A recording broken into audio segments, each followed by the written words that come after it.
History typical questions है, factual है, ज्यादा टाइम वेस्ट नहीं करना है।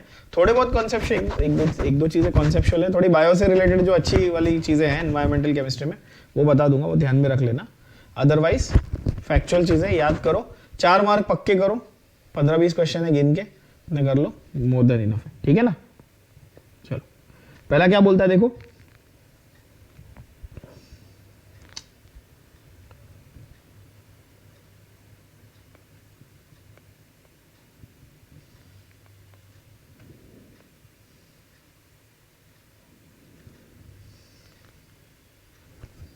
तो पहला RBC deficiency is deficiency disease of, बहुत इंपॉर्टेंट और सबसे simple important direct question, biomolecules में भी आता है, बायोलॉजी में भी आता है, केमिस्ट्री में भी आता है।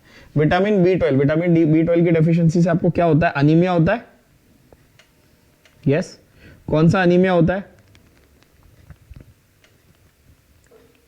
तो बायो में भी पढ़ा होगा।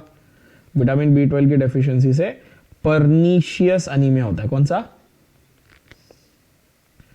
है ना। और अनीमिया क्या, anaemia is deficiency of, technically anaemia is deficiency of haemoglobin, but ठीक है उन्होंने आरबीसी बोला है, एक ही बात है, आरबीसी की डेफिशिएंसी है ना, आरबीसी का वैल्यूज कम हो गया। बी12 बी6 के डेफिशिएंसी से क्या होता है, पायरिडॉक्सिन की डेफिशिएंसी से एंजाइमेटिक एक्टिविटी थोड़ी सी कम हो जाती है। बी2 से बेरीबेरी, बी1 से क्या होता है, थायमिन की डेफिशिएंसी से, बी1 से बेरीबेरी होती है, बी2 से आपको राइबोफ्लेविन की डेफिशिएंसी है ना, बी2 से आई डोंट रिमेंबर, ठीक है, अल्फा एंडोडेंडलियो। बी6 से आपको ये सारी होती है, मतलब एंजाइमेटिक रिएक्शंस कम हो जाते हैं, स्किन के डिसऑर्डर्स होते हैं वगैरह वगैरह, ठीक है। बी1 से बेरीबेरी होती है, और बी12 से ऑफकोर्स पर्नीशियस अनीमिया, तो यहाँ पे आंसर क्या है, पर्नीशियस अनीमिया, यानी कि ऑप्शन ए बी12। दूसरा नाम क्या था बी12 का, साइनोकोबालामाइन, है ना, ये अभी पिछले सेशन में भी हमने इसमें भी किया, बायोमोलिक्यूल्स में भी किया हुआ है, साइनोकोबालामाइन, इसमें कोबाल्ट होता है। अगला क्वेश्चन, ये नीट 20, जैसे हर साल इसमें से एक, ये एनवायरमेंटल केमिस्ट्री में से एक चिंटू सा फालतू सा क्वेश्चन आएगा, खास करके global warming, pollution, acid rain, इनके ऊपर ही आने वाला है, इतना याद रखना, ठीक है ना। दूसरा देख लो डायरेक्ट, ये थोड़ा जनरल नॉलेज टाइप का चैप्टर है।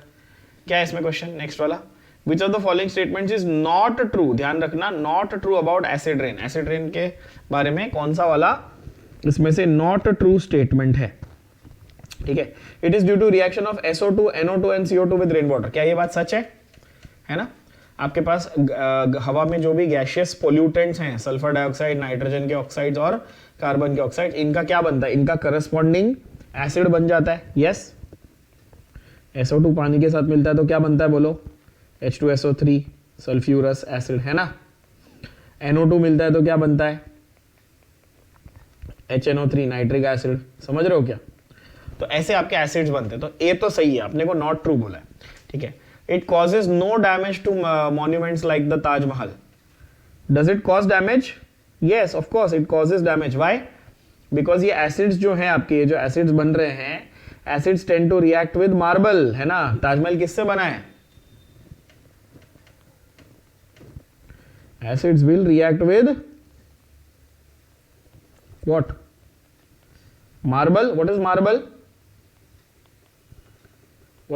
CaCO3 calcium carbonate, Taj Mahal marble से बना हुआ है, तो ये मार्बल को क्या कर देगा, उसमें से कैल्शियम की पिटिंग करेगा, मतलब कैल्शियम निकल जाएगा, तो मार्बल पीला पड़ जाता है और उसके ऊपर की लेयरिंग जो है वो निकल जाती है। तो जितना ज्यादा पोल्यूशन होगा, जितनी ज्यादा एसिड रेन होगी, ताजमहल जैसे वैसे मार्बल के मॉन्यूमेंट्स को ज्यादा उतना डैमेज होगा। तो यहाँ पर लिखा है नो डैमेज, ये तो गलत बात है, डैमेज होती है, तो आंसर क्या आएगा, ऑप्शन बी। समझ में आया। Harmful for plants, yes, pH is less than 5.6, इसलिए नाम एसिड है ना भाई, एसिड है यानी कि pH 7 से कम होगा। क्या ये बात क्लियर है। अगला देखो क्या बोलता है, which of the following statements is not correct about carbon monoxide, CO, carbon monoxide highly poisonous होता है, हाईली टॉक्सिक होता है, पता ही है आपको, है ना। It reduces the oxygen carrying capacity, yes, अगर ये आपके खून में जाके मिल जाए, कार्बन मोनोऑक्साइड आपके ब्लड में जाके अब्सॉर्ब हो जाए तो क्या हो जाएगा, ऑक्सीजन कैरिंग कैपेसिटी खराब हो जाएगी, है ना। तो ये बात तो सही है। वो बोल रहा है अगेन नॉट करेक्ट, क्या पूछ रहा है, ध्यान देना, क्या पूछा उसने, नॉट करेक्ट, तो ये तो सही स्टेटमेंट है ना, reduces, yes. Carboxy haemoglobin, which is hemoglobin bound to carbon monoxide, is less stable than oxyhemoglobin, no, it is actually more stable, is actually more stable, इसीलिए तो ये जल्दी छोड़ता नहीं। इसके बारे में बड़ी इंटरेस्टिंग कहानी, बहुत इंटरेस्टिंग फंडा है, जरा कार्बन मोनोऑक्साइड का फंडा समझना, कार्बन मोनोऑक्साइड का जरा फंडा समझना। आपने ये सुना होगा कार्बन मोनोऑक्साइड कहाँ पे, अच्छा जनरली कहाँ पे पाया जाता है, कहाँ मिलता है कार्बन मोनोऑक्साइड? हाईली टॉक्सिक है ये तो ठीक है, जब आपको लो बर्निंग या आप बोल सकते हो कि पार्शियल बर्निंग आपकी हुई, किस चीज की? पार्शियल बर्निंग हुई ना किसी मटेरियल की, तो क्या बनता है आपका? पार्शियल बर्निंग मतलब लो ऑक्सीजन में बर्निंग हुई ना, तो क्या बनता है आपका? कार्बन मोनोऑक्साइड बनता है, CO बाय प्रोडक्ट बनता है ना। और जनरली हमारी जो ऑर्गेनिक चीजें जलती हैं आजू बाजू, जैसे लकड़ा वकड़ा जैसा ना, सेल्यूलोज, ये टेबल वेबल जो है ना, जैसे अगर ये सारी चीजें जलेंगी और कम ऑक्सीजन में जलेंगी तो क्या होगा? कार्बन मोनोऑक्साइड प्रोड्यूस होगा।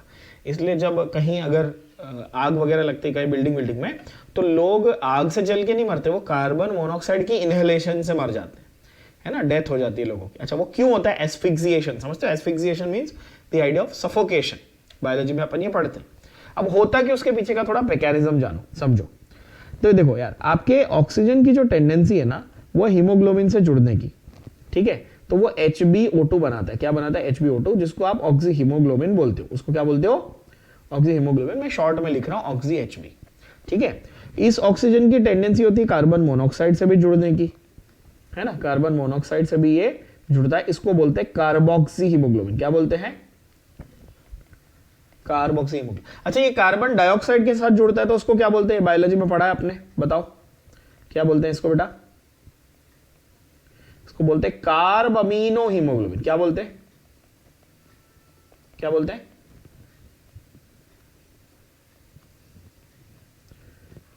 HB जब इसके साथ जुड़ता है कार्बन डाइऑक्साइड के साथ, ये। अब इनमें सबसे स्टेबल कौन है एक्चुअली पता है? इनमें सबसे स्टेबल है ये कार्बोक्सी हीमोग्लोबिन, सबसे स्टेबल। मतलब कि एक बार हीमोग्लोबिन कार्बन मोनोऑक्साइड को पकड़ लिया तो खत्म, फिर वो छोड़ेगा नहीं, वो स्टेबल कंपाउंड बना लेता है। और इसीलिए एक बार टॉक्सिसिटी हो गई तो हो गई, खत्म, फिर वो नहीं छोड़ने वाला। अब समझा यहाँ पर क्यों है ये रॉन्ग? बिकॉज कार्बोक्सी हीमोग्लोबिन को उन्होंने बोला लेस स्टेबल। नहीं भाई, गलत है, it is actually more stable. But is it good for you? No, it is very bad because once it combines with carboxy hemoglobin, brilliant cherry red color, ये आपने biology में जरूर पढ़ा होगा, याद करना इसका। Brilliant cherry red colour, brilliant red colour होता है ना ब्लड का। अगर आपके ब्लड में नॉर्मली ब्लड जो है वो डल रेड कलर का होता है, लेकिन अगर कार्बन मोनोऑक्साइड आ गया तो ब्रिलियंट रेड कलर आ जाता है, टमाटर जैसा, चेरी जैसा। इसलिए इनकम्प्लीट कंबशन अभी मैंने बताया, यस, फॉर्म्स कार्बोक्सी हीमोग्लोबिन अभी बताया, ठीक है ना। तो ऑफ कोर्स आंसर क्या आएगा? Option B. समझ में आया क्या? बढ़िया। अगला देखें क्या बोलता है। Among the following, the one that is not a greenhouse gas. What is a greenhouse gas? That's the funda. Important. What is, when you say greenhouse gas, what do you mean? इसका मतलब क्या है, जरा ये तो समझना पड़ेगा ना। हम लोग ये ग्रीन हाउस इफेक्ट बचपन से सुन रहे हैं, green house effect. Greta Thunberg बेचारी झगड़ा कर रही है जा जाके स्कूल छोड़ के, है ना। तो ग्रीन हाउस इफेक्ट या ग्रीन हाउस गैस होती क्या है, ये बताना जरा। ग्रीन हाउस गैस क्या होती है? ये सिर्फ ग्रीन हाउस गैस वो होती है, the gas that traps the heat which is bouncing off the surface of the earth. ठीक है, सिंपल भाषा में कोई पूछेगा तो क्या बताओगे? ये वो गैस होती है जो जैसे ये समझो अर्थ का सरफेस है, ठीक है, ये अर्थ का सरफेस है, ये आपका सन है, ठीक है, मेरी गंदी ड्राइंग तो आप देख ही रहे हो, है ना, सन है आपका। अब सन में से हीट की रेज आई, ठीक है ना, क्या आई? सन रेज आई, हीट आया, ठीक है, हीट आई। अब क्या होता है, ये जो हीट की इंसिडेंट रेज है ये क्या होंगी? ये बाउंस होगी, ऐसे रिफ्लेक्ट होगी सरफेस पे से, है ना। अगर आपके पास ऐसी गैसेस प्रेजेंट है, ऐसी गैसेस प्रेजेंट है यहाँ पर जो इस ट्रैप, इस हीट को, इस रिफ्लेक्टेड हीट को ट्रैप कर ले, उसको क्या बोलेंगे? ग्रीन हाउस गैस बोलेंगे। क्या बोलेंगे? ग्रीन हाउस गैस बोलेंगे। समझ में आई क्या बात? यस। तो यहां पर वो ये बोल रहा है कि भाई विच of the following is not a green house gas. कौन आपके ग्रीन हाउस गैसेस में नहीं आता या ट्रैपिंग ऑफ हीट में काम नहीं आ रहा? यहां पर गैस जो है, जो अपने को क्या बोल रही है बॉस? ट्रैप करने वाली है हीट को, है ना। तो इसमें से आपको ये फैक्चुअल है, आपको याद करना ही पड़ेगा, सीधा सीधा आपके एनसीईआरटी में दिया हुआ है। सल्फर डाइऑक्साइड जो है वो ग्रीन हाउस गैस नहीं है। मीथेन, नाइट्रस ऑक्साइड, ओजोन वगैरह ये सारे के सारे क्या हैं? ग्रीन हाउस गैसेस है, ठीक है। अब ओजोन सुन के आपको शायद थोड़ा अजीब लगे, ओजोन हीट को ट्रैप कर सकता है कि नहीं कर सकता है? ओजोन करता है ना, अब्सॉर्ब करता है कि नहीं इसको, यूवी रेडिएशन को। सन से आती हुई यूवी रेडिएशन को अब्सॉर्ब करता है, और बाउंस होकर रिफ्लेक्ट होते जाती वाले को भी वो ऐसे ट्रैप कर लेता है, अब्सॉर्ब कर लेता है, ठीक है ना। तो इसमें से कौन सा ग्रीन हाउस गैस नहीं है? Sulphur dioxide. सल्फर डाइऑक्साइड का बायो में एक बहुत प्यारा क्वेश्चन बनता है लाइकेंस के ऊपर, है ना। पोल्यूशन इंडिकेटर होते हैं ना लाइकेंस, फर्स्ट चैप्टर में दिया हुआ, बायोलॉजी के फर्स्ट चैप्टर में पोल्यूशन इंडिकेटर होते हैं। जहां पे सल्फर डाइऑक्साइड की मात्रा ज्यादा होती है वहां लाइकेंस ग्रो नहीं करते, that's why they are pollution indicators. Biology में काम आएगा वो।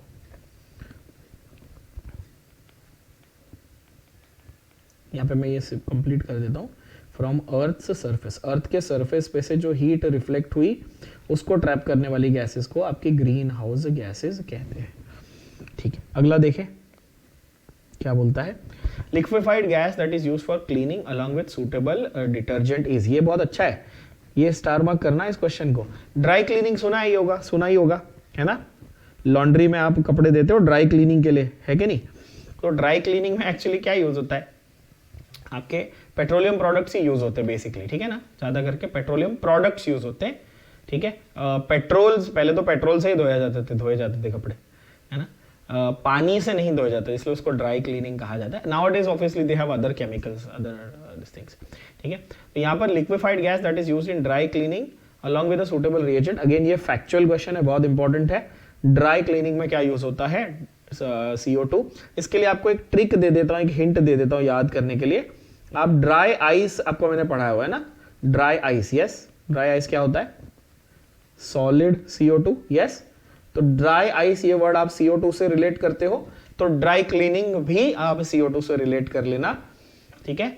जो गैस आपकी CO2 है उसको यूज किया जाता है ड्राई क्लीनिंग में, ठीक है ना। ड्राई क्लीनिंग में यूज किया जाता है along with a suitable reagent, ठीक है। वाटर गैस क्या होती है ये ध्यान में रख लेना, ये मैं नहीं बताऊंगा, एनसीईआरटी में ढूंढो आपको मिलेगा वाटर गैस क्या होती है। वाटर गैस और प्रोड्यूसर गैस, ठीक है, ये ढूंढ के इसको लर्न करना है, ठीक है, ढूंढ के लर्न करना। वाटर गैस और प्रोड्यूसर गैस, इसके ऊपर क्वेश्चन आएगा। ओके, नेक्स्ट क्या बोलता है, which of the following is a sink for CO। When you say sink for CO, मतलब सिंक मतलब समझते हो ना, बेसिन अपन डंप करते हैं ना गंदा पानी उसमें, समझो वहां पे डालते हैं सिंक। तो वैसे यहाँ पर अगेन ये एनसीईआरटी में डायरेक्ट लाइन दी हुई है कि भाई इनमें से कौन है sink for CO। Organisms in the soil बच्चों, है ना। क्या है, माइक्रो ऑर्गेनिजम्स। माइक्रो ऑर्गेनिज्म जो होते हैं ना आपके सॉइल में, वो आपके सिंक फॉर कार्बन मोनोऑक्साइड का काम करते हैं। हीमोग्लोबिन, ओशन प्लांट्स, ये इनमें जा सकता है, लेकिन इनमें जाने से आपका फायदा नहीं होगा ना, नुकसान ही है, ठीक है। माइक्रो ऑर्गेनिज्म क्या करेंगे, उसको प्रोसेस कर लेंगे ना, कार्बन मोनोऑक्साइड को अब्सॉर्ब करके वो प्रोसेस कर लेंगे। आपके पास ये होते हैं कि नहीं, कीमोसिंथेटिक बैक्टीरिया होते हैं ना, कीमोसिंथेटिक बैक्टीरिया। तो डायरेक्टली आपको ये याद करना है, सीधा सीधा फैक्चुअल है क्या, सिंक फॉर CO क्या है, सिंक फॉर CO है micro organisms present in the soil. Anaerobic micro organisms है ना, जो कार्बन मोनोऑक्साइड पे भी सर्वाइव कर सकते हैं, ठीक है। ये अक्यूमुलेट करेंगे, स्टोर करेंगे, और बेसिकली ये उसके ऊपर सर्वाइव कर लेंगे। तो अपना काम आसान हो गया कि भाई कार्बन मोनोऑक्साइड को ये अब्सॉर्ब कर रहे हैं और हमारा काम आसान कर रहे हैं, ठीक है। समझ आ रहा है क्या, ठीक है। अगला देखें, which one of the following is not a common component of photochemical smog। photochemical smog is a 5-star question। smog is a combination of, concept समझना, smog क्या है, combination of, क्या होता है smog, नाम से ही पता चलेगा, smoke plus fog, है ना। smoke plus fog is equal to धुंध, जिसको आप बोलते हैं धुआं और धुंध बेसिकली, है ना, डेंस फॉग अगर होगी। अच्छा, तो फोटोकेमिकल स्मॉग किसको माना जाएगा, ठीक है। फोटोकेमिकल स्मॉग में ओजोन होता है, एक्रोलीन होता है, पेरोक्सी एसिटाइल नाइट्रेट होता है, पर CFCs नहीं होते। फोटोकेमिकल स्मॉग में क्या नहीं होता, क्या नहीं होता, CFCs नहीं होते।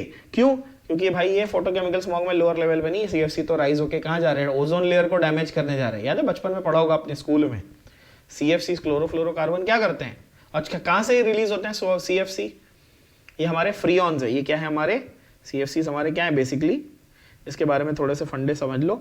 CFCs हमारे क्या है, बेसिकली फ्रीऑन्स ही है ना, एक टाइप के, जो बेसिकली फ्रीजिंग एजेंट्स में यूज होता है, फ्रीजिंग में, है ना, फ्रिज AC वगैरह में यूज होता है है ना, फ्रीजिंग कंपोनेंट्स में। और ये क्या करते हैं, ये आपके ओजोन लेयर को डैमेज करते हैं। किसको? ओजोन लेयर को डैमेज। तो ये स्मॉग में नहीं रहेंगे, ये जाएंगे हायर लेयर्स ऑफ एटमॉस्फेयर में, है ना। ओजोन लेयर के डैमेजिंग में ये रोल प्ले करते हैं, ये तो पता है अपने को, है ना।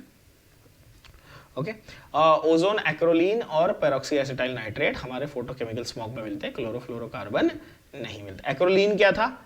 एक्रोलीन बेसिकली एल्डिहाइड है। अगर आपने इथीन लिया और उसके अंदर एल्डिहाइड ग्रुप लगा दिया, इसको क्या बोलते हैं? एक्रोलीन। इथीन लिया और उसके अंदर क्या लगाया? एल्डिहाइड ग्रुप, तो क्या बोलेंगे? एक्रोलीन। ठीक है, अगला सवाल देखो क्या बोलता है।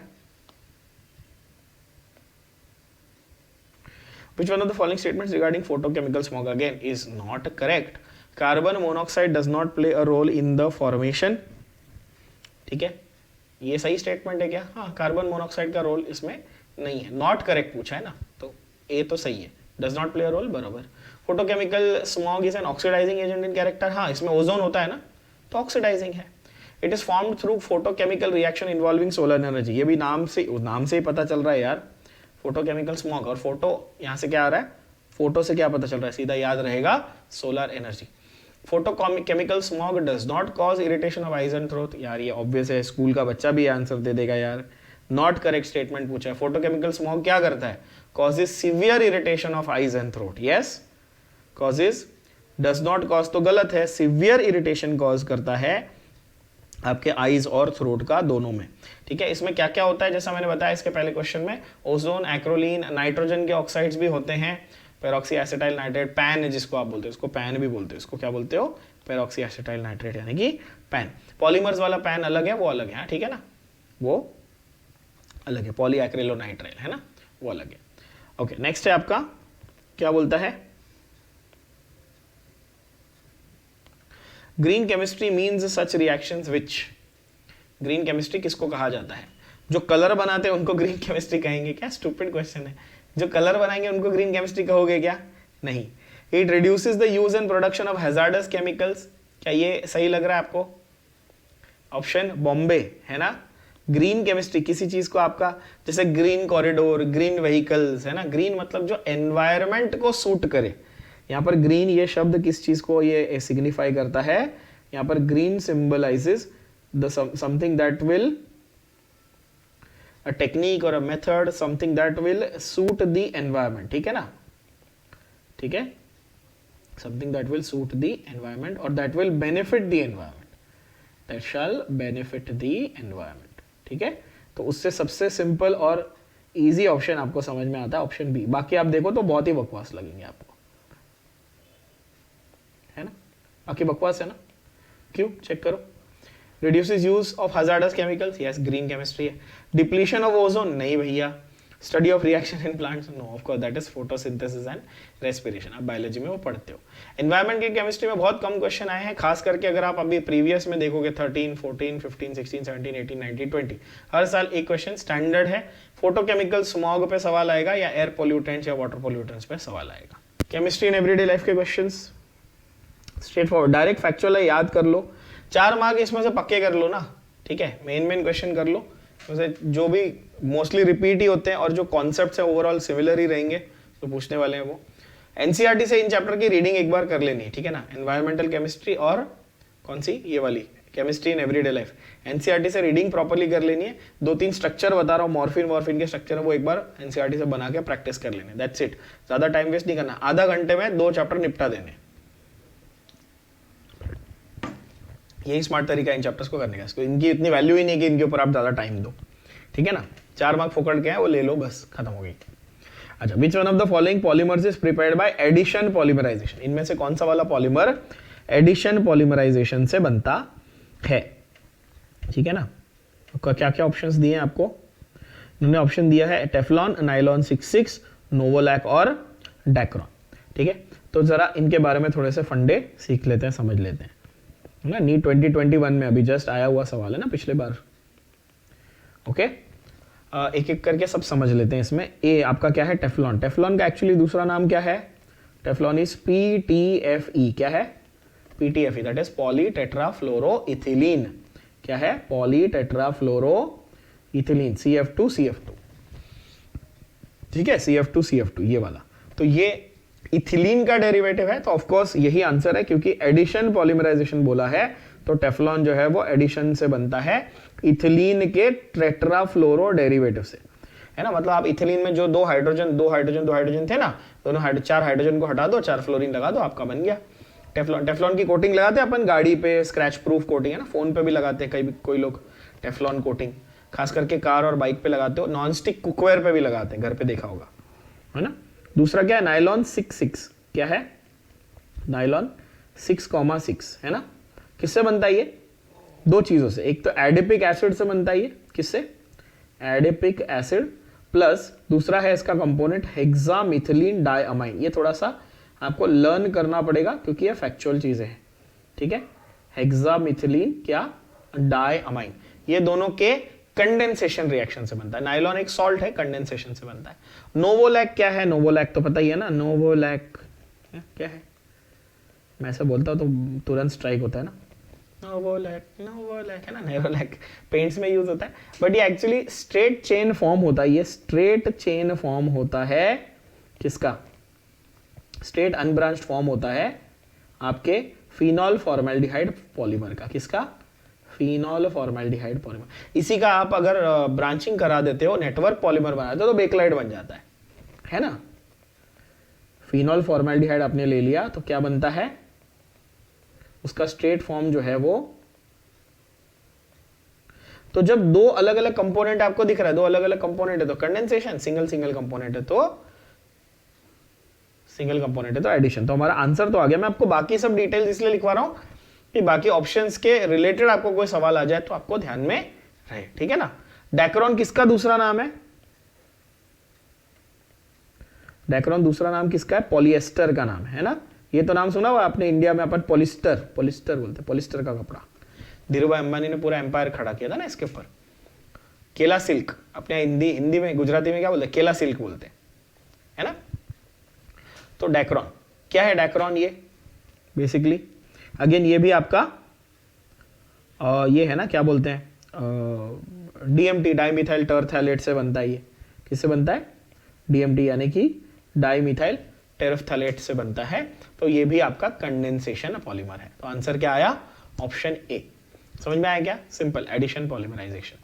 अगला सेकंड क्या बोलता है, देखो ये 2020 में आया हुआ सवाल, विच of the following will not undergo SN1। इसमें से कौन सा वाला SN1 रिएक्शन नहीं दिखाएगा, कौन सा वाला SN2 दिखाएगा। मतलब बेसिकली SN1 नहीं दिखाएगा तो क्या दिखाएगा, SN2। हमारा इजी तरीका हमने ऑलरेडी HDA में देखा हुआ है, मैंने आपको शॉर्टकट तरीका भी बताया हुआ है। अगर याद नहीं है तो छोटा सा रिविजन उसका कर लेते हैं। शॉर्ट फंडा टू रिमेंबर और short trick to remember SN1 SN2। क्या बोला था मैंने, याद करो। Short trick to remember SN1 and SN2। मैंने ऐसे बोला था कि SN1 में आपको टर्शरी चाहिए और SN2 में आपको प्राइमरी चाहिए, है ना, 2 का 1। SN2 में प्राइमरी 1 स्टेप होता है और SN1 में आपको टर्शरी चाहिए। अब मुझे ये बताओ, यहां पर ये जो है ये प्राइमरी है, लेकिन ध्यान से सुनना, ये वाला प्राइमरी है लेकिन एल्कीन का डेरिवेटिव है। कैसा है, एल्कीन का डेरिवेटिव, एल्केन का डेरिवेटिव नहीं है ना। ये वाला क्लोरीन किससे जुड़ा हुआ है, ये टर्शरी है, यस। कैसा है ये, टर्शरी। ये वाला क्लोरीन किससे, ये देखो ये पूरा एल्काइल का चेन है और ये प्राइमरी भी है, यानी कि ये SN2 प्रेफर करेगा। बात समझ में आई क्या बोला है ना, सिंपल है। SN2 प्रेफर क्यों करेगा, क्योंकि क्लोरीन यहां पर किससे जुड़ा हुआ है, प्राइमरी कार्बन से जुड़ा हुआ है। SN2 प्राइमरी को प्रेफर करता है। यहां पे वही तो बोल रहा है, विल नॉट अंडरगो SN1। समझ में आया क्या, कौन सा वाला SN1 प्रेफर नहीं करेगा।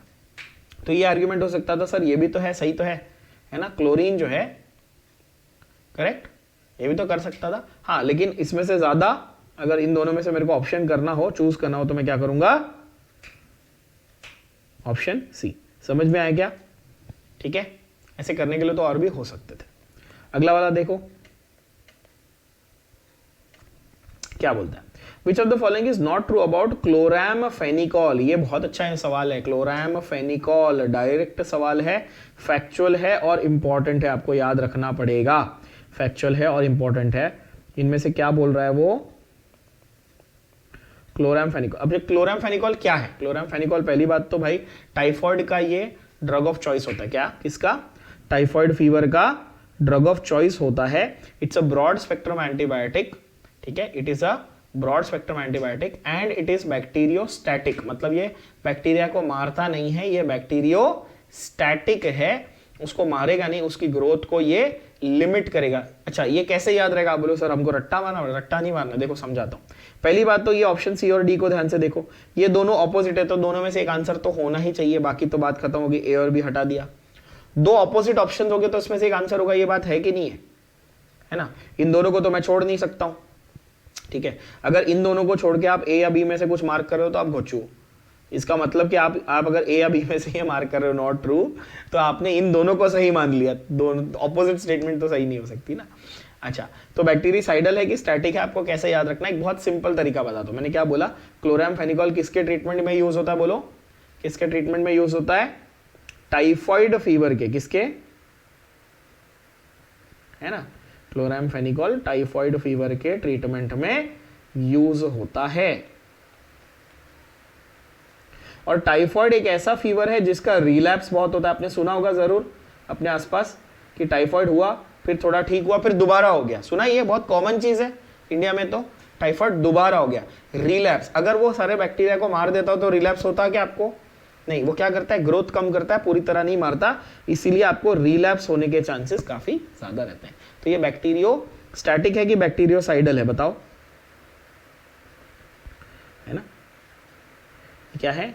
अच्छा, उन्होंने नॉट लिखा है, ओहो हो नॉट, ट्रीटमेंट मैंने लिखा है ये टीटी मतलब ट्रीटमेंट। अच्छा, उन्होंने नॉट लिखा, मैं खुद कंफ्यूज हो गया, नॉट लिख दिया, देखो खुद उन्होंने घुमा दिया। ये नॉट बैक्टीरिसाइडल और बैक्टीरियोस्टैटिक, ये दोनों का मीनिंग ऑपोजिट नहीं, सेम हो गया। नॉट बैक्टीरिसाइडल और बैक्टीरियोस्टैटिक, तो मैंने एक्चुअली ये वर्ड नहीं देखा ना, नॉट वर्ड नहीं देखा, ध्यान से सुनो, देखो कंफ्यूज कर रहा है वो, मैं खुद हो गया, देखो ध्यान से। नॉट बैक्टीरिसाइडल मतलब बैक्टीरियोस्टैटिक, मतलब ये दोनों का तो मीनिंग सेम है, दोनों ट्रू है, दोनों ट्रू है कि नहीं? अगर वो सिर्फ ये बोलता तो ऑपोजिट होता, समझ रहे हो? ठीक है, तो बैक्टीरियोस्टैटिक तो होता है, नॉट बैक्टीरियोसाइडल ये भी सही है, ब्रॉड स्पेक्ट्रम में ये भी है। It inhibits only gram positive, no, it inhibits gram positive and gram negative दोनों, inhibits gram positive and gram negative दोनों। क्यों? क्योंकि भाई ब्रॉड स्पेक्ट्रम है ना, ब्रॉड स्पेक्ट्रम मतलब पॉजिटिव नेगेटिव दोनों एंड, दोनों टाइप के बैक्टीरिया पे काम करता है, समझ गए? पॉजिटिव नेगेटिव यानी कि दोनों टाइप के बैक्टीरिया पे काम करता है, इसलिए इसको क्या कहते हैं? Broad spectrum. आपके सिलेबस में एक्चुअली अगर आप देखो तो पेनिसिलिन एक ही आपको एग्जांपल दिया है, जो क्या है आपका नैरो स्पेक्ट्रम है। पेनिसिलिन जो है वो क्या है? Narrow spectrum. बाकी लगभग सारे ही आपके एनसीईआरटी में जितने एग्जांपल दिए वो सारे के सारे क्या हैं? Broad spectrum. ठीक है, तो अगर कुछ ना समझ में आए तो एटलीस्ट ब्रॉड स्पेक्ट्रम मार्क कर लोगे तो 99% चांस है कि आपका आंसर सही ही आने वाला है। चलो अगला देखें, विच of the following is a cationic detergent. क्या है? अभी जेई मेंस के क्वेश्चन में आया हुआ है ये डिटर्जेंट एनायोनिक और कैटायोनिक पे मैच द कॉलम का सवाल आया था। ठीक है, इनमें से कौन सा वाला कैटायोनिक डिटर्जेंट है? पहली बात तो डिटर्जेंट और सोप में फर्क क्या है? सोप से आप नहा सकते हो, डिटर्जेंट से आप कपड़े और बर्तन धो सकते हो, यानी कि सोप आप सॉफ्ट वाटर में यूज करोगे, डिटर्जेंट आप हार्ड वाटर में भी यूज कर सकते हो। ठीक है ना, ये कोई की बात इंपॉर्टेंट। अच्छा, दूसरी बात ये कि भाई आपका जो सोडियम स्टेरेट है वो क्या है? सोडियम स्टेरेट आपका एक सोप है, सारे बता देता हूं। ए जो है वो सोडियम स्टेरेट है, वो एक सोप है। सोप क्या है? सोप स्टेरिक एसिड से बनता है। ये किससे बनता है? स्टेरिक एसिड से। तो ये नॉर्मल साबुन में आपको देखने मिलेगा, अगर आपके घर पे पामोलिव का साबुन या लक्स का साबुन या कोई रहेगा तो आप उसमें चेक करना, सोडियम स्टेरेट उसमें आपको लिखा हुआ जनरली मिलता है। ठीक है, सोडियम लॉरिल सल्फेट, सोडियम, ये सारी चीजें आपके डिटर्जेंट्स में यूज होती हैं। सोडियम स्टेरेट जो है वो आपका सोप में यूज होता है। दूसरा जो है सीटाइल trimethyl ammonium bromide. What is सीटाइल? सीटाइल is what group? सीटाइल is actually C16, 16 carbon का, यानी हेक्साडेकाइल ग्रुप है। सीटाइल क्या है? हेक्साडेकाइल। ट्राइमिथाइल तो आपको पता ही है, 3 मिथाइल ग्रुप हो गए। अमोनियम ब्रोमाइड ये आपका कैटायोनिक डिटर्जेंट है। क्या है ये आपका कैटायोनिक डिटर्जेंट है। इजी टू रिमेंबर, सीटाइल सी से है, वो कैटायोनिक है। आपके सिलेबस में जो एनसीईआरटी में इतने ही एग्जांपल दिए हुए, तो कैटायोनिक वाला सीटाइल है। कैट सेट है ना, कैट वो एंट्रेंस एग्जाम होती है ना एमबीए की, और सीईटी तुम्हारी अपने पीसीएम पीसीबी की एंट्रेंस एग्जाम होती है, तो ऐसे ही याद रख लेना कैट और सेट, है ना, इजी तरीका हो गया। सोडियम डोडेकाइल और सोडियम लॉरिल ये दोनों कैसे हैं, ये दोनों एनायोनिक डिटर्जेंट्स है। कैसे हैं ये, एनायोनिक डिटर्जेंट्स है, ठीक है। सी और डी जो है ये क्या है आपके, सी एंड डी आर एनायोनिक, कैसे है एनायोनिक, ठीक है, इजी, एनायोनिक डिटर्जेंट। सोडियम के जो है वो एनायोनिक है, साउथ अफ्रीका SA सोडियम, है ना, या सोडा ऐसे है, soda sodium anionic, sodium anionic, ऐसे याद रख लेना। और सी ऐसा सी से कैटायोनिक, ये इजी ट्रिक हो जाएगी याद करने की। समझ में आया क्या, ठीक है। ये वाला बता दो, चलो आंसर मैंने ऑलरेडी बता दिया, आपके सिलेबस में एक ही दिया हुआ है नैरो स्पेक्ट्रम, आंसर बता दो फटाफट। अगले वाले का क्या है, पेनिसिलिन जी, बहुत अच्छे, पेनिसिलिन जी, देखो एकदम बढ़िया। एम्पिसिलिन, अमोक्सिसिलिन और क्लोरामफेनिकोल कैसे हैं, ब्रॉड स्पेक्ट्रम है पेनिसिलिन। अच्छा एक फन फैक्ट बता दूं पेनिसिलिन के बारे में जरा, कि पेनिसिलिन जो है वो आजकल वैसे तो यूज नहीं होता, बिकॉज नैरो स्पेक्ट्रम में तो ज्यादा यूज तो उतना होगा नहीं, आजकल हम लोग ब्रॉड स्पेक्ट्रम ज्यादा प्रेफर करते हैं, है ना। बट पेनिसिलिन जी आज भी यूज होता है as the treatment for syphilis. किसके लिए, ट्रीटमेंट ऑफ सिफिलिस। सिफिलिस क्या है, एक सेक्सुअली ट्रांसमिटेड डिजीज है जो ट्रिपोनीमा पैलिडम नाम के एक ऑर्गेनिज्म से होता है, ठीक है, स्पाइरोकीटल ऑर्गेनिज्म होता है। बहुत ज्यादा डिटेल में जा रहा हूं मैं, बट आपको सिफिलिस एटलीस्ट याद होना चाहिए, सिफिलिस पता होना चाहिए। इसमें क्या होता है, आपके अल्सरेशंस हो जाते हैं प्राइवेट पार्ट्स पे, पीनिस और वजाइना पे अल्सरेशन हो जाते हैं सिफिलिस में, ठीक है। हमारे पहले प्रधानमंत्री जो जवाहरलाल नेहरू साहब थे उनको हुआ था, ठीक है, ओके। ये फन फैक्ट बता रहा हूँ, ठीक है। और सिफिलिस जो है, in fact he died due to complications of syphilis actually, ठीक है। और सेक्सुअली ट्रांसमिटेड डिजीज है एक, तो वो चीज है। और पेनिसिलिन आज भी सिफिलिस की ट्रीटमेंट के लिए यूज किया जाता है, ठीक है। Syphilis in some cases can be extremely fatal. इसकी प्राइमरी सेकेंडरी टर्शरी ऐसे अलग अलग फॉर्म्स होते हैं, और टर्शरी फॉर्म में तो ब्रेन पे भी अफेक्ट हो जाता है, ठीक है, तो काफी डेडली हो जाता है ये आगे जाके। बट पेनिसिलिन इसकी ट्रीटमेंट में यूज किया जाता है, और कहीं आजकल पेनिसिलिन यूज नहीं होता ज्यादा करके। अगर आप देखो आपको एम्पेसिलिन, अमोक्सिसिलिन ये ज्यादा, खास करके अमोक्सिसिलिन, है ना, क्लॉक्स, अमॉक्स, नोवामॉक्स।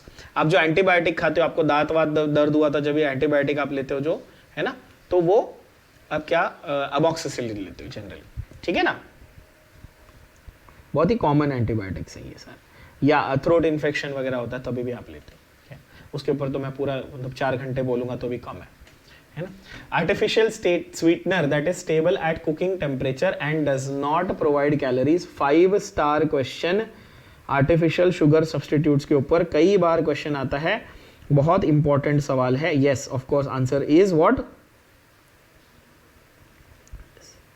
है ना, इसका आंसर क्या है, सुक्रालोज, ठीक है। इसके बारे में मैंने पहले भी पढ़ाया हुआ है, पहले भी बताया हुआ है इसके बारे में। सुक्रालोज जो है आपका कुकिंग में डायरेक्टली यूज हो सकता है शक्कर की जगह पर, है ना। It's a stable compound that can be use for cooking. What is the sweetness, इसका स्वीटनेस कितना है सुक्रालोज का,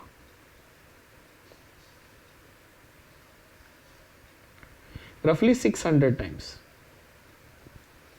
है ना। आई थिंक एनसीईआरटी में 550 या 600, I think, I am not sure, just एक बार चेक कर लेना।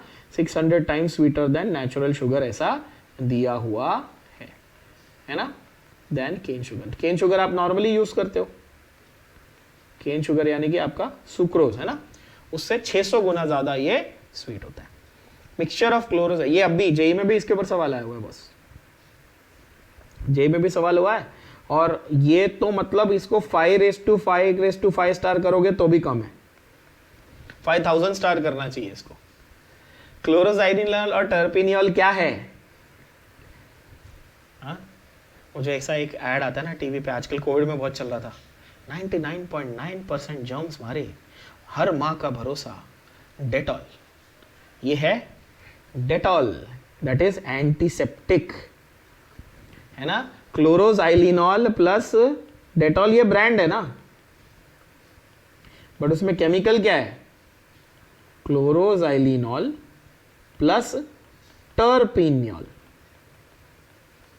इज डेटॉल, ठीक है। एंटीपायरेटिक क्या होता है वैसे, ऑप्शन सी एनाल्जेसिक, एंटीपायरेटिक, ये सब क्या होता है ये पता होने चाहिए। एनाल्जेसिक क्या होता है, पेन किलर, एनाल्जेसिक होता है पेन किलर, एल्जीजिया मीन्स पेन, है ना। एंटीपायरेटिक क्या होता है, एंटीपायरेटिक होता है फीवर के लिए, एंटीपायरेटिक होता है टू रिड्यूस फीवर, ठीक है, टू रिड्यूस फीवर। फीवर आपके हाइपोथैलेमस से होता है, आपको पैरासिटामोल दिया जाता है आपको, तो एंटीपायरेटिक। इसमें से कौन सा वाला एनाल्जेसिक है, नीट 2016 का सवाल है, बताओ इसमें से कौन सा वाला एक एनाल्जेसिक का काम करता है। तो आंसर ऑब्वियसली क्या है, नोवेल्जिन। पेनिसिलिन, स्ट्रेप्टोमाइसिन और क्लोरोमाइसिटीन, नाम से ही पता चल रहा है I N I N I N. तो आप बोलोगे सर इसमें भी तो आई एन है, हाँ, लेकिन इसमें सिर्फ आई एन नहीं है, इसमें अल्जिन है, अल्जीजिया, नाम से पता चल रहा है, देखो अल्जीजिया, अल्जी और अल्जीजिया बेसिकली मीन्स पेन एंड अल्जीजिया। सिर्फ लॉजिक और कॉमन सेंस से 4 मार्क फ्री के मिल रहे हैं। नोवेल्जिन समझ में आ रहा है क्या, यस। नोवेल्जिन जो है ये एक नॉन नार्कोटिक ड्रग है, ये क्या है, ये एक it's an example of, brown algae से नहीं आ रहा है ये, एल्जिन, ठीक है, एल्जिनेट, है ना। Novalgin is a non narcotic pain killer, क्या है ये, नॉन, जैसे मॉर्फिन और कोडीन और हेरोइन जो थे वो नार्कोटिक थे, ये भी मैंने कराया अभी बायोमोलिक्यूल्स में हमने किया था। और ये कैसा है, नॉन नार्कोटिक, नॉन स्टेरॉइडल, इसको हम लोग क्या बोलते हैं, non steroidal anti inflammatory drug, क्या बोलते हैं, non steroidal anti inflammatory drug कहते हैं, ठीक है। ऑप्शन डी आपका नोवेल्जिन, है ना। उसके बाद आता है बायथायोनल, ओके, मैंने बहुत जगह देखा बिथियोनल बिथियोनल करते हैं, बायथायोनल है, ठीक है, बायथायोनल बहुत इंपॉर्टेंट है, ये सोप्स में मिलता है आपको। बायथायोनल किस में मिलता है, सोप्स में मिलता है। और बायथायोनल को क्यों ऐड किया जाता है, एंटीसेप्टिक। डेटॉल में अगेन, अगर आप डेटॉल का साबुन देखो, मैं डेटॉल लिक्विड की जो बात कर रहा था, जो आप नॉर्मली, डेटॉल साबुन तो अब पॉपुलर हुआ, अब जाके पॉपुलर हो गया, बट पहले क्या आता था, वो अभी भी आता है, ब्राउन कलर का लिक्विड, लोग ना पानी में डाल के नहाते थे, कपड़े धोते थे, है ना, वो है क्लोरोजाइलिनॉल और terpineol. But normally antiseptic soap, Lifebuoy वगैरह जो साबुन बहुत पॉपुलर है इंडिया में अपने यहाँ पे, है ना, उसके अंदर बायथायोनल जो है वो as an antiseptic agent add किया जाता है, ठीक है, एज एन एंटीसेप्टिक एजेंट। ये सब फैक्चुअल क्वेश्चंस है, फटाफट इनको लर्न करो, और इनके ऊपर से ज्यादा टाइम वेस्ट नहीं, फैक्चुअली है, लर्न करना है, मार्क्स लेने हैं, खत्म, ठीक है। ये वाला बहुत अच्छा सवाल है, ये बहुत अच्छा सवाल है। The artificial sweetener which is stable only at cold conditions, cold condition वाला आर्टिफिशियल स्वीटनर कहाँ यूज होगा, आइसक्रीम बनाने में, सीधी बात है यार, है ना, आइसक्रीम। इसका आंसर क्या है, artificial sweetener is the only artificial sweetener that has very low cold conditions वाला, लो टेम्परेचर पे स्टेबिलिटी अगर हम बात करें तो वो कौन सा है, वो है एस्पार्टेम। सुक्रालोज जो है वो तो बहुत हाई टेम्परेचर पे भी टॉलरेट कर लेता है, सैकरीन एलिटेम जो है वो थोड़े बहुत लिमिटेड इस पे। तो एस्पार्टेम कोल्ड कंडीशंस पे काम करता है, इसका मतलब यह है कि वो आइसक्रीम, जैम, जेलीज बनाने में आपको ज्यादा यूज होगा, या मिठाई वगैरह बनाने में, है ना, ठीक है। बंगाली मिठाई बना तो छेना की मिठाई स्टोर करते हैं ना, वैसे केक्स बनाने में भी ऑफ कोर्स, है ना। Antiseptic and disinfectants either prevent or kill the growth of micro organism, identify which of the following statements is not true. इसको सॉल्व करने से पहले मुझे आपसे ये जानना है कि आपको ये पता है या नहीं, ध्यान से देखो, आपको ये फंडा पता है कि नहीं कि एंटीबायोटिक और एंटीसेप्टिक और डिसइंफेक्टेंट में फर्क क्या होता है, फर्क मालूम है। डेटॉल एंटीसेप्टिक है और फिनाइल जो है वो डिसइंफेक्टेंट है ना। तुम फिनाइल से नहा के डेटॉल से पोछा लगाते हो क्या, ये लिविंग सरफेस के लिए है और ये नॉन लिविंग सरफेस है ना। ऐसा तो नहीं करते अपन कि फिनाइल से नहा लिए और डेटॉल से पोछा लगा दिए, ऐसा तो नहीं करते ना। फिनॉल एक ऐसा यूनिक है जो अलग अलग कॉन्सेंट्रेशन में अलग अलग काम करता है ना। फिनॉल एक यूनिक है, जैसे फिनॉल जो है ना वो कम कॉन्सेंट्रेशन में एंटीसेप्टिक है और ज्यादा कॉन्सेंट्रेशन में डिसइंफेक्टेंट है। तो ये तो नॉट ट्रू पूछ रहा है, नॉट ट्रू। हाँ, ए तो सही है, ए ट्रू स्टेटमेंट है। फिनॉल एक ही ऐसा यूनिक चीज है जो दोनों अलग अलग कॉन्सेंट्रेशन में काम कर लेता है। अच्छा, क्लोरीन एंड आयोडीन ये दोनों अच्छे डिसइंफेक्टेंट हैं क्या? हाँ, आपके स्विमिंग पूल वगैरह में डालते हो ना आप, क्लोरीनेटेड पानी है ना, वाटर किंगडम तो गए सब लोग, पता ही है, ठीक है। Dilute solutions of boric acid and hydrogen peroxide are strong antiseptics. Boric acid और हाइड्रोजन पेरोक्साइड जो है क्या वो स्ट्रॉन्ग एंटीसेप्टिक्स हैं क्या? क्या लगता है? नहीं, they are mild antiseptics. They are what? Mild antiseptics. तो they are not strong, they are actually what? They are mild antiseptic. तो यहां पर ये गलत हो गया ना, स्ट्रॉन्ग एंटीसेप्टिक नहीं है बॉस, ठीक है। जैसे आप जैसे कहाँ बताऊँ, वो नाइसिल पाउडर वाउडर आता है मालूम है, बोरिक एसिड के डेरिवेटिव, वो चुपती जलती गर्मी, कौन सा ऐड आता था वो, नाम भूल गया मैं यार, Dermi cool and all those like, you know, powders and all. Yes, so they usually function as mild antiseptics and all, not very strong antiseptics. Okay, then you have disinfectants harm living tissues. Yes, of course they do. So इसलिए answer is option C. ठीक है, not true चाहिए था। अगला देखें क्या बोलता है, tranquilliser. Tranquil means to sleep peacefully, है ना। Tranquil, the word tranquil comes from the English word tranquillity which means basically peace. ठीक है, इनमें से कौन सा वाला ट्रैंक्विलाइजर है? ओ हो, बहुत अच्छा सवाल है ये आपको फैक्चुअली याद करना पड़ेगा। इनमें से कौन सा वाला ट्रैंक्विलाइजर है? इसमें वैलियम जो है वो आपका ट्रैंक्विलाइजर की तरह यूज होता है। क्या? वैलियम, है ना। वैलियम जो है ये क्या है आपका, ट्रैंक्विलाइजर की तरह यूज होता है। कौन से पेशेंट्स में वैलियम दिया जाता है? जस्ट एक ऐसा, अगर आप एक बेसिक आइडिया देखो तो, है ना, वैलियम कौन से पेशेंट्स में दिया जाता है? वैलियम दिया जाता है साइकोथेरेपी में। किसमें? साइकोथेरेपी में। ठीक है, ये साइकोथेरेप्यूटिक ड्रग है। कौन सा है ये? Psychotherapeutic drug. अच्छा, साइकोथेरेपी में ना बहुत टाइप की होती है। वैसे आपके लेवल पे, 12th स्टैंडर्ड के लेवल पे इतना ज्यादा डिटेल में नहीं जाऊंगा, बट अगर एक बेसिक आइडिया आपको दूं कि भाई एक साइकोलॉजिकल पेशेंट होता है जो बहुत शांत हो सकता है, डिप्रेस हो गया एकदम, और एक दूसरा साइकोलॉजिकल पेशेंट वो बहुत वायलेंट होगा, मारामारी किए जा रहा है ना। क्या आप दोनों को सेम ड्रग से ट्रीट कर सकते हो क्या? नहीं ना, ऑफ कोर्स नॉट। और एक होगा जो कभी शांत रहता है कभी गुस्सा होता है, बाइपोलर जिसको आप बोलते हो, ये भी सुना होगा, है ना। तो सबके लिए आपको अलग अलग ड्रग्स देने हैं ना। तो वैलियम के साथ में आप दो और नाम याद भी कर लेना, ये भी पूछ सकते हैं। इक्वानिल, कौन सा? एक है इक्वानिल, एक है वैलियम, और एक और दिया आई थिंक आपके एनसीईआरटी में दिया हुआ है आपका सेरोटोनिन, है ना, सेरोटोनिन। ठीक है, तो ये जो है ना, ये तीनों basically EVS, easy to remember, EVS है ना, environmental science, easy to remember. Valium, Equanil and serotonin, ये साइकोथेरेप्यूटिक ड्रग्स हैं, और ये ट्रैंक्विलाइजर का काम करते हैं। मतलब उन पेशेंट्स को दिए जा सकते हैं जो थोड़े वायलेंट हैं, थोड़े से ज्यादा एजिटेटेड हैं, जिनको नींद नहीं आ रही, जो थोड़े से स्ट्रेस में हैं, तो उनको शांत करने के लिए, ट्रैंक्विल करने के लिए ये दिया जाता है। ठीक है ना, ओके। नेक्स्ट यू हैव, ये सेम हो गया ना, सिमिलर हो गया आंसर। ये बताओ, यहाँ पे आंसर वैलियम था, यहाँ क्या होगा? मैंने ऑलरेडी कैटेगरी बता दी बस। इक्वानिल उसका भाई ईवीएस, है ना, तो सेम नहीं हो गया? देखो दो काम हो गए ना अपने, एक तीर से दो निशान हो गए। चलो ठीक है, तो आपका आंसर हो गया इक्वानिल। टेट्रासाइक्लिन और क्लोरफेनेरामाइन। टेट्रासाइक्लिन तो एक एंटीबायोटिक है एक्चुअली।